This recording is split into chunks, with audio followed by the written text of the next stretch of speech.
saya Daniel Fajar Panuntun, orang Sukoharjo yang biasanya ngaku orang Solo. Kalau Mas Yo memang orang asli Solo ya. Jadi bersyukur untuk kesempatan kali ini boleh melayani di IG Pro, Influence Generation Pro, dan biarlah firman Tuhan hari ini diberitakan, Yesus jadi sentral, Roh Kudus meresapi di hati teman-teman semua, dan kita pulang tanpa kesia-siaan. Tapi ada sesuatu yang kita ambil dan kita hidupi. Singkatnya saja seperti itu saja, dan ya berharapnya nanti mungkin ada waktu sharing-sharing bisa saling berkenalan. Hari ini saya mau membawakan sebuah tema besar di Paskah GPI, menang bersama Kristus. Tetapi dengan subtema mengingat Kristus untuk hidup mekar dalam kerapuhan. Nah, teman-teman mungkin asing ya kata rapuh. Ya rapuh itu kayak bahasa Jawanya inggrang-inggring, kayak apa sih yang harus diuntungkan daripada rapuh ini? Terus sudah rapuh disuruh mekar. Mekar itu bunga yang ada waktunya mekar, indah, tapi rapuh. Dan faktanya hidup Anda dan hidup saya seperti itu. Rapuh, seperti bunga yang muncul mekar, tapi esok mungkin bisa layu. Oleh karena itu, tidak ada salahnya untuk menghidupi kerapuhan. Dan next slide, ini lagu bagus, cuman saya tidak bisa menyanyikannya ya. Dan ini relate dengan teman-teman semua, maybe. 5 tahun yang lalu saya merasakan ini. Sudah di kepala 2, lompat dikit lagi 3. Tidak ada kerjaan, belum ada pasangan hidup. Kalau ditanya, kamu mau jadi apa, enggak jelas. Ya, semuanya itu kayak menghantui, langsung dibrek nih, brek. Enggak bisa apa-apa. Sudah di kepala 2, harus mulai dari mana, ambisi bergejolak, aku pinginnya ini Tuhan. Tapi kok gayung tidak bersambut. Banyak mimpi, tapi betul-betul cuma jadi mimpi gitu. Lika-liku perjalananku terjebak sendirian, dan seterusnya. Kayaknya kalau dibaca jadi puisi jadi lucu ya. Dan finally saya takut untuk tumbuh dewasa. Takut untuk kecewa. Ya kecewa bukan hanya dari pasangan Anda ya, tapi dari ekspektasi pekerjaan. Mungkin teman-teman yang masih studi lanjut atau masih studi. Karena ya tak seindah yang kukira. Kedewasaan ini, kalau bisa nyekip, pengen skip ya. Kayak anak-anak dicintai orang tua, skip, terus bahagia selamanya dengan pasangan hidup. Kalau bisa kayak begitu saja gitu. Tetapi mau ndak mau Anda harus melewati ini. Dan ini adalah petualangan misteri Anda. Petualangan misteri rekan-rekan, saudara-saudara bersama dengan Allah. Dan saya dan rekan-rekan mari kita berpetualang. Nah, petualangannya unik. Dan setiap kita tidak bisa kayak aku gini loh. Tidak bisa. Tapi rekan-rekan, saudara-saudara akan menemukan petualangannya sendiri-sendiri. Dan besok kalau sudah dikekelan mungkin kita bisa saling cerita deh. Tapi mari kita bicara di hari ini. Dan singkatnya, jangan takut. Jangan takut ya untuk melangkah rekan-rekan. Jangan takut ya saudara-saudara untuk melangkah. Selesai khotbahnya. Tapi pasti akan muncul pertanyaan lagi. Enak sekali. Bapak bilang, Mas bilang, jangan takut. ya Anda sudah melewati. Tapi bagi saya yang masih di sini, kok susah? Boleh nggak sih saya bertanya pada Tuhan, Tuhan hidupku kok kayak gini-gini aja? Tuhan, aku gelisah tentang studiku. Tuhan, aku gelisah tentang pasanganku. Tuhan, aku gelisah tentang, udah semuanya aku gelisah Tuhan. Kalau dirinci semuanya kayaknya nggak akan habis deh semalam. Bolehkah? Dan Bapamu yang di surga memperbolehkan itu. Karena iman akan mencari pengetahuan. Fide quaerens intellecticum. Seperti anak saya yang selalu menanyakan apapun. Papa, kabel itu apa? Kabel mengalirkan listrik. Listrik itu apa? Listrik itu untuk menyalakan lampu. Lampu itu yang apa? Lampu itu yang di rumah kita. Terus itu baru satu kata tanya, belum kenapa, belum lagi kalau nanti sudah bagaimana. Relate nggak sih sama kita yang menanyakan, Tuhan kenapa aku seperti ini, kenapa hidupku seperti ini, Tuhan apa sih ini?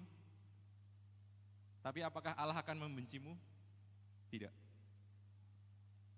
Karena dari situ justru Allah sang hidup akan mencintaimu, mengasihimu. Jadi jangan enggan untuk bertanya kepada Allahmu. So pertanyaan kita hari ini yang akan kita gumuli adalah, Tuhan, saya takut untuk bertambah dewasa. Saya harus bagaimana? That's it. Dan next slide. Sebenarnya ini mirip seperti khotbah jam 10 bahannya, tetapi saya ingin mencoba sharing dari hati ke hati kepada rekan-rekan semua, kepada saudara-saudara semua, supaya relate, supaya kita sama-sama bertumbuh. Lukas 24 ayat 1 sampai 12. Ini firman Tuhan yang akan kita baca. Lukas pasal 24 ayat 1 sampai 12. Izinkan saya membacakan untuk Anda dalam terjemahan baru 1.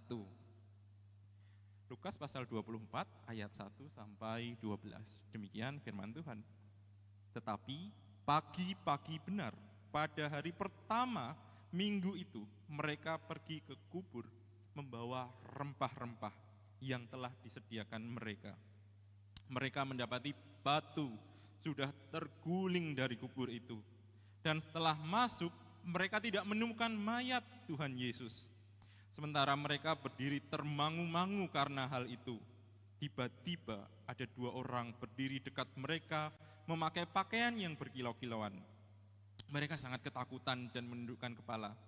Tetapi kedua orang itu berkata kepada mereka, "Mengapa kamu mencari Dia yang hidup di antara orang mati? Ia tidak di sini, Ia telah bangkit. Ingatlah apa yang dikatakannya kepada kamu ketika Ia masih di Galilea, yaitu bahwa Anak Manusia harus diserahkan ke tangan orang-orang berdosa dan disalibkan, dan akan bangkit pada hari yang ketiga." Maka teringatlah mereka perkataan Yesus itu.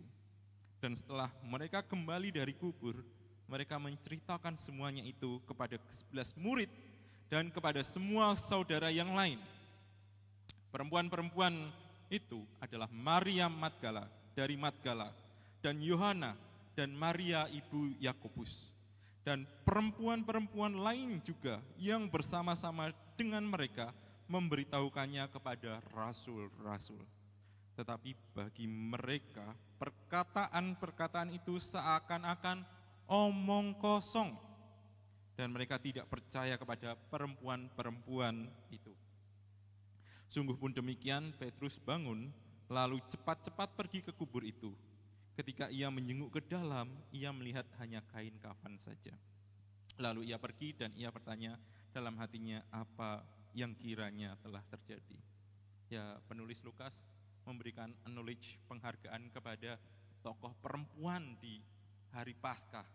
Ketika biasanya para rasul, murid-murid Petrus, kemarin Petrusnya menyangkal 3 kali, Yudasnya menjual, tapi knowledge kepada para tokoh perempuan. di tengah budaya patriarki yang mengesampingkan perempuan. Dan pun juga terlihat bahwa perempuan di kala itu masih disisihkan. Dan teman-teman, kalau dari kita ekspos, dibagi dalam 3 bagian eksposisi, ayat yang pertama menunjukkan kesungguhan hati para tokoh perempuan ini. Pagi-pagi benar membawa rempah-rempah, bukan sesuatu yang murah rempah-rempah itu. Pagi-pagi benar bukan suatu pekerjaan yang sepele, yang mudah. Coba deh, teman-teman bangun jam berapa setiap hari? Masih adakah yang bangun jam 4 pagi? Jam 5 pagi? Doa pagi, paling itu kalau teman-teman buat video-video VT gitu. Ya, aktivitas hari ini saya bangun jam 5 pagi, membantu mama saya memasak gitu. Dan mama Anda akan ketawa gitu.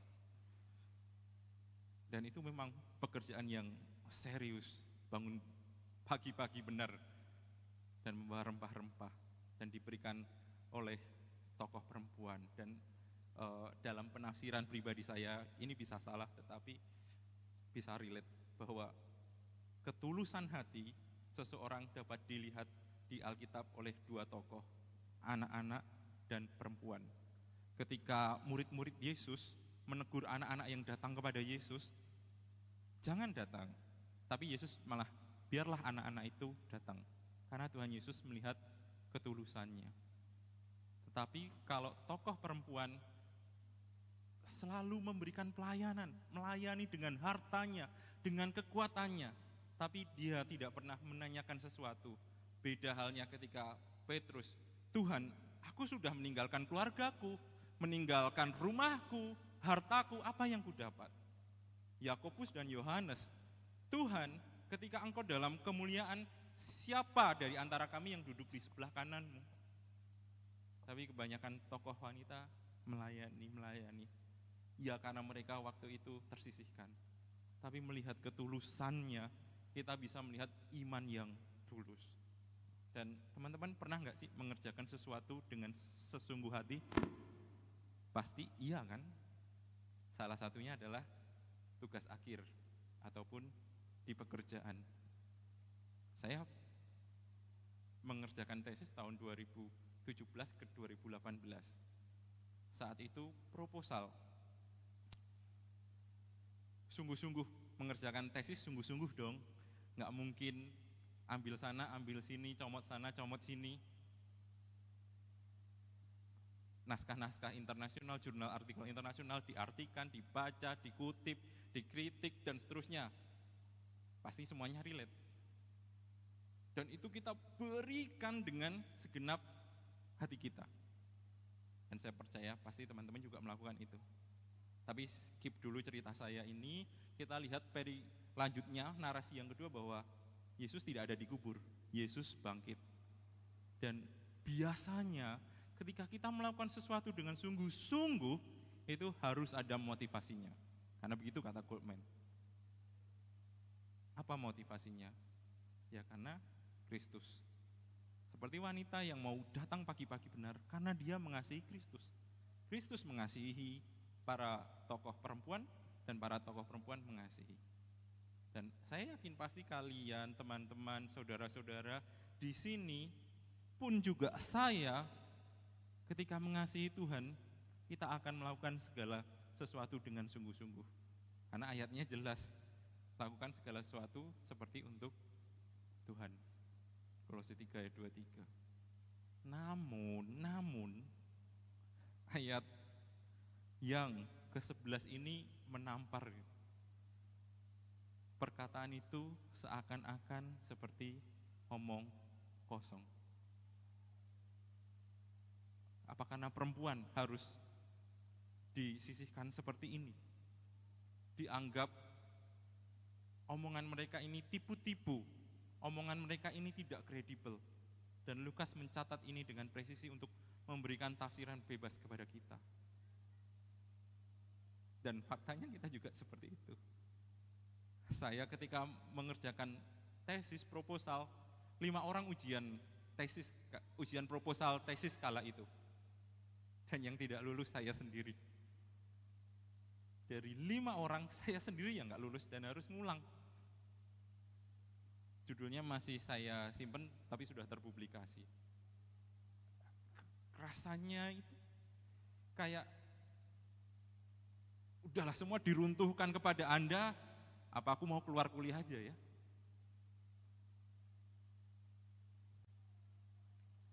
Udahlah selesai, nggak usah teologi-teologian.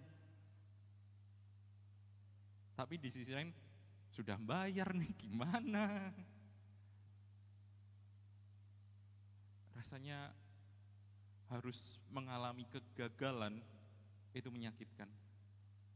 Rasanya harus diremehkan, itu menyakitkan. Rasanya kayak dikatain, proposalmu ini omong kosong. Itu rasanya menyakitkan. Anda melayani dengan sungguh-sungguh, pelayananmu ini omong kosong.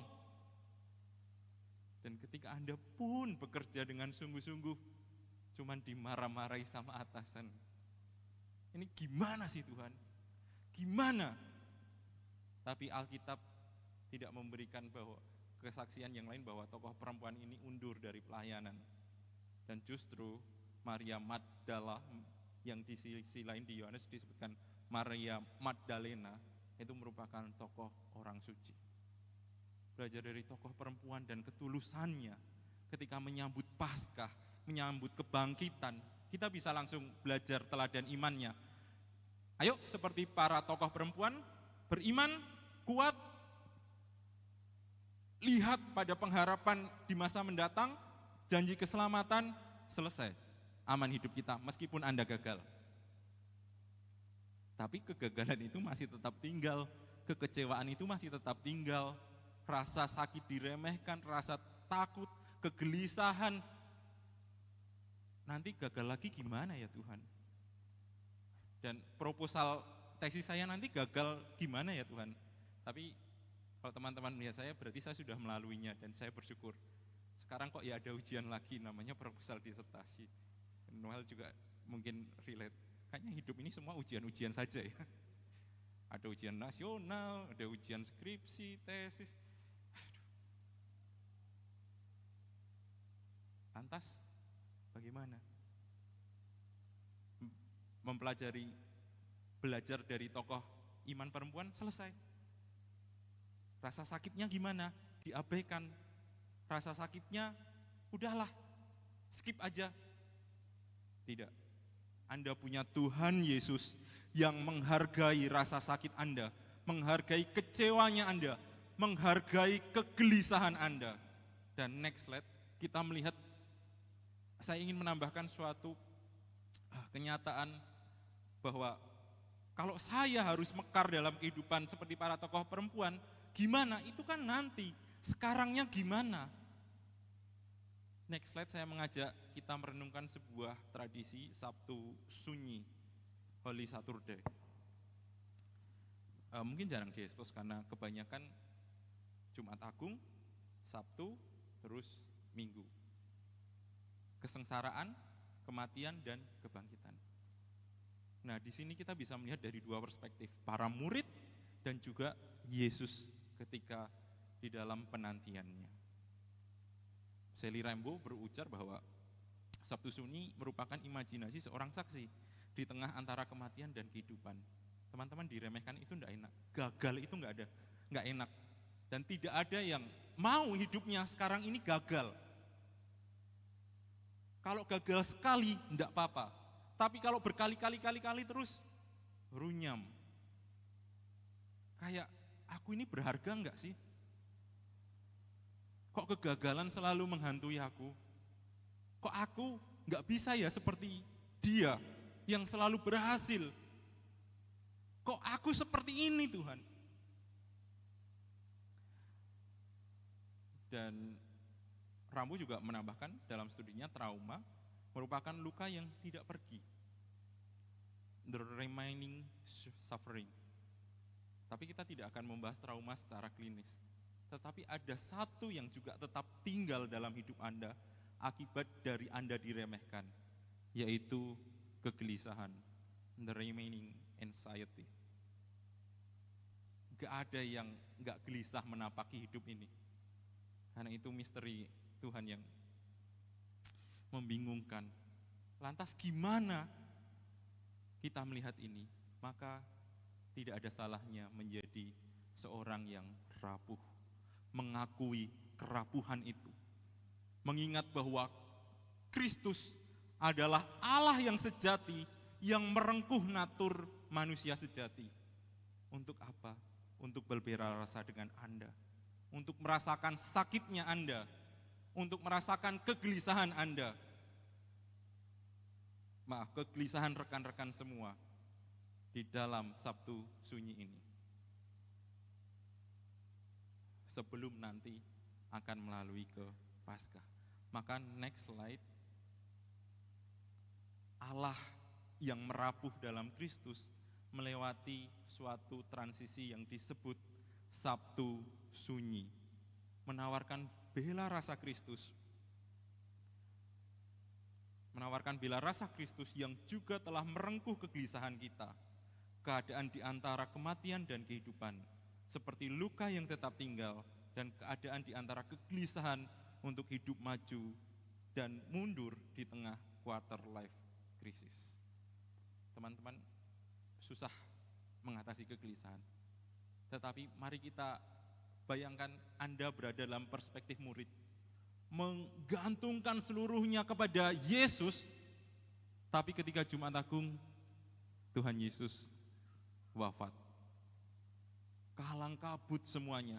Kalang kabutnya bukan hanya di Kamis Putih, tetapi juga di Jumat Agung. Dan di Sabtu Sunyi, apa yang harus mereka lakukan? Diam, menanti ketidakjelasan. Maju tidak ya? Mundur tidak ya? Dan begitu juga Kristus yang ada di dalam posisi antara kehidupan dan kematian. Loh, Allah kan gak bisa mati, Mas. Ya, Sang Allah yang sejati, merengkuh manusia yang sejati ini mengalami kematian. Dan Allah ikut mati di dalamnya. Dead in God. Dan Allahnya orang Kristen tidak mati, tetapi ikut merasakan penderitaan kematian itu. Itu seperti kata Moltmann. Dan konsep ini, konsep yang memberikan bahwa kekristenan itu bukan hanya ketuhanan yang di awang-awang, tetapi ketuhanan yang merasakan penderitaan kita, merasakan kerapuhan kita, merasakan manusia yang hari ini ada, mungkin esok bisa hilang. Kerapuhan bukan sesuatu yang kayak, rapuh, ini sesuatu yang hina, tetapi oleh Tuhan kita, Yesus Kristus, itu direngkuh. Untuk apa? Untuk Anda, untuk rekan-rekan, untuk saudara-saudara dan saya. Karena dengan itu kita punya Allah yang berbela rasa dengan kita, Allah yang merasakan sakitnya kita, Allah yang merasakan kegelisahan kita, mau maju bingung, mau mundur bingung, tetapi harus tetap hidup. Dan itu ada pada Kristus ketika Sabtu Sunyi. Dan akhirnya Paskah itu membawa kepada proses pemulihan. Jadi kalau teman-teman melihat rentetannya, Kamis Putih, Jumat Agung, Sabtu Sunyi, dan juga Minggu Paskah, kita sederhanakan 3 hari saja. Jumat Agung, sengsara Kristus, kematian Kristus. Sabtu Sunyi, Kristus merasakan hidup, antara hidup dan mati, dan Paskah kebangkitan. Tidak selalu Paskah menjanjikan sembuh, pulih.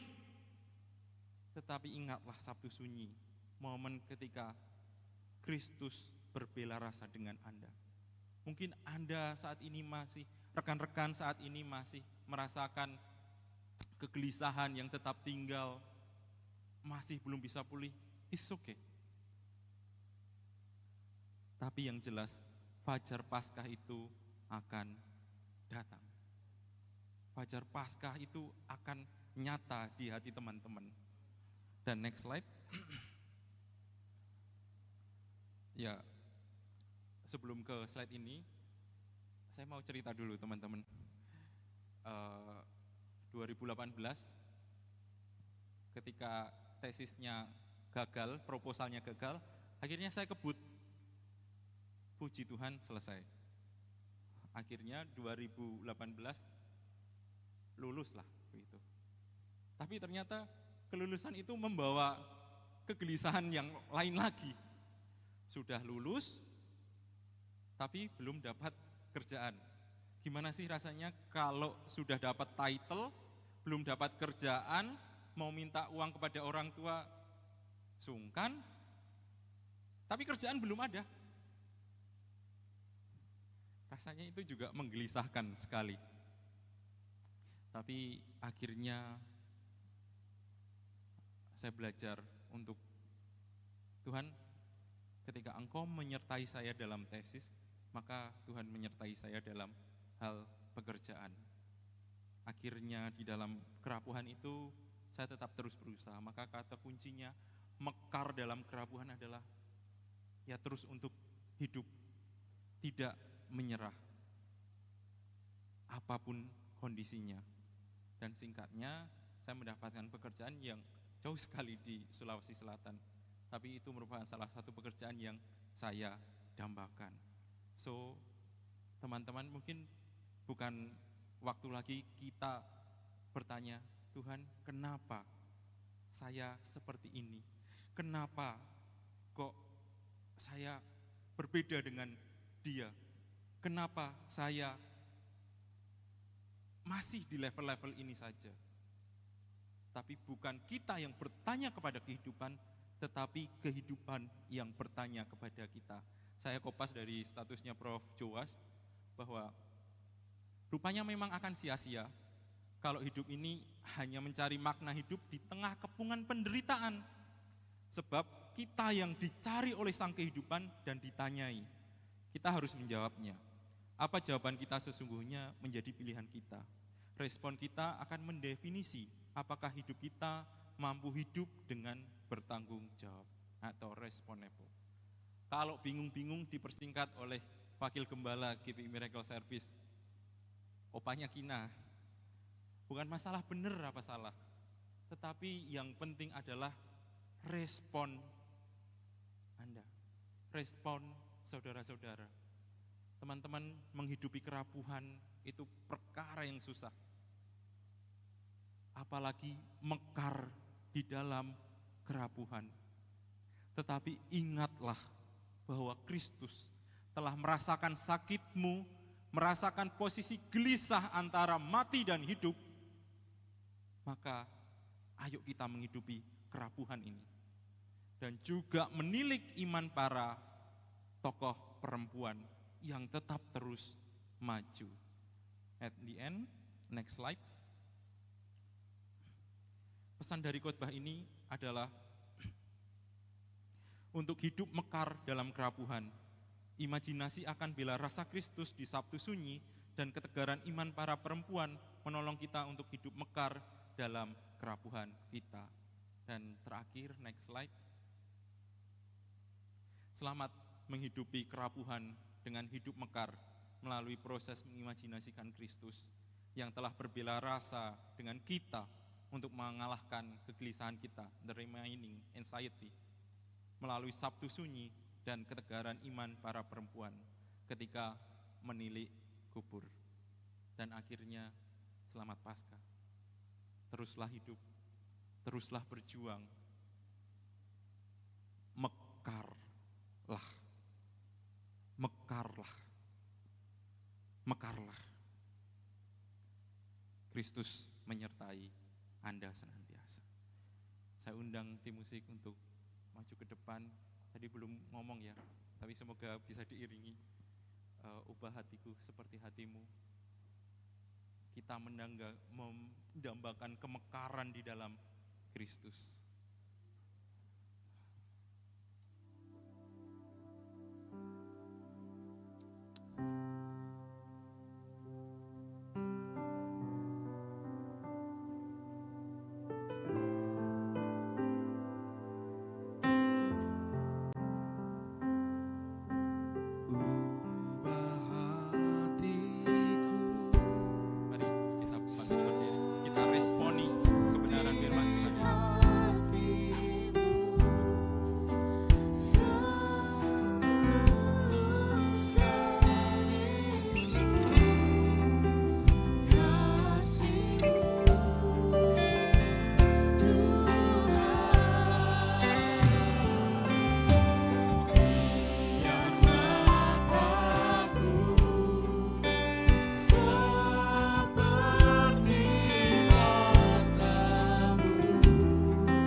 pesan khotbah hari ini jelas, mekarlah dalam kerapuhan.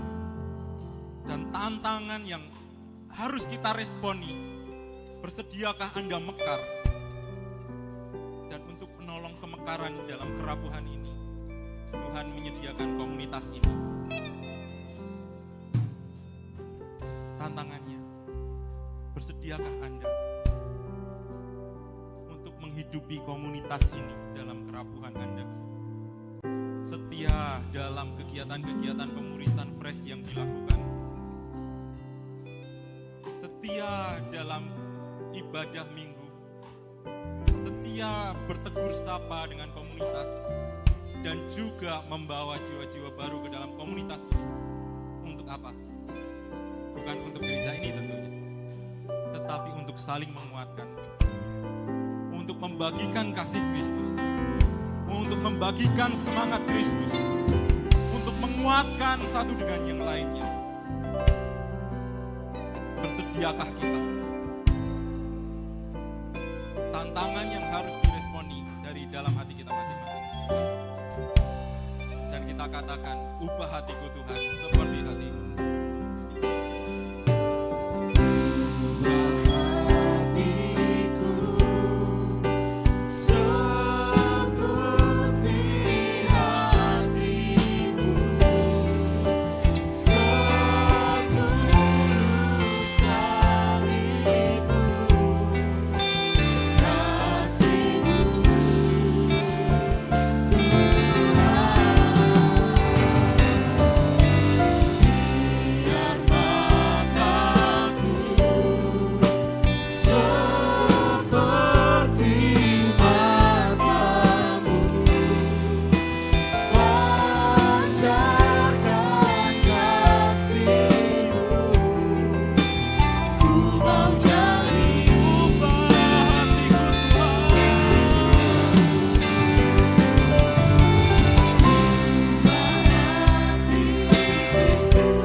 Salibmu, kasih-Mu Tuhan, biar mataku seperti mata-Mu, pancarkan kasih-Mu. Ku mau jadi seperti-Mu. Kami mengucap syukur buat firman-Mu Tuhan. Kami mengucap syukur buat setiap kebenaran yang disampaikan kepada kami. Kami tahu kami ini manusia yang lemah, penuh dengan kerapuhan. Tapi kami tahu Engkau bukan saja Allah yang mengerti kami, tetapi Kau Allah yang tinggal diam dalam diri kami, memberi kekuatan kepada kami di dalam jiwa kami Tuhan. Bahkan Roh-Mu Engkau taruh di dalam diri kami, itu menjadi aliran air yang menghidupkan bunga yang ada di dalam diri kami. Sehingga kehidupan kami disanggupkan untuk mekar Tuhan di tengah kerapuhan kami Tuhan. Dan kami bersyukur memiliki Allah yang seperti Engkau dengan cara seperti ini Tuhan. Terima kasih Bapak, kami ucap syukur buat hamba-Mu Mas Daniel Tuhan. Kita berdoa untuk Mas Daniel, mari kita angkat tangan kita bersama-sama, kita kearahkan ke Mas Daniel. Tuhan berkati hamba-Mu ini dalam pelayanan, dalam pekerjaan, dalam setiap studinya Tuhan. Hamba berdoa juga buat istri, buat kedua anaknya Tuhan. Hamba berdoa, diberkati oleh Tuhan. Berikan sukacita-Mu, damai sejahtera-Mu, bahkan dimanapun hamba-Mu ini berada, kesaksian akan nama Tuhan itu diberitakan Tuhan. Kami ucap syukur sekali lagi juga Tuhan buat hari ini. Kami bersyukur buat ibadah hari ini. Kami bersyukur buat persekutuan yang baik ini Tuhan. Dan saat kami akan pulang, kami akan kembali dalam setiap aktivitas kami. Tuhan yang memimpin kami, Tuhan yang menuntun kami, Tuhan yang menopang setiap kami Tuhan. Kami ucap syukur. Mari anak-anak muda, angkat kedua tanganmu dan terimalah berkat ini. Pulanglah teman-teman dengan berkat daripada Allah.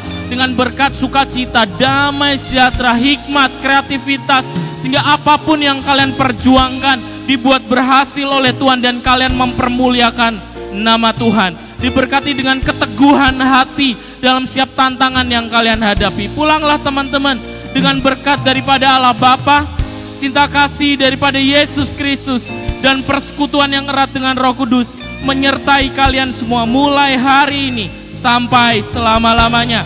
Yang sudah diberkati dan siap menjadi berkat bersama-sama katakan amin. Selamat Paskah teman-teman, jangan pulang dulu. Di belakang kita ada snack, teman-teman bisa sama-sama kita berfellowship.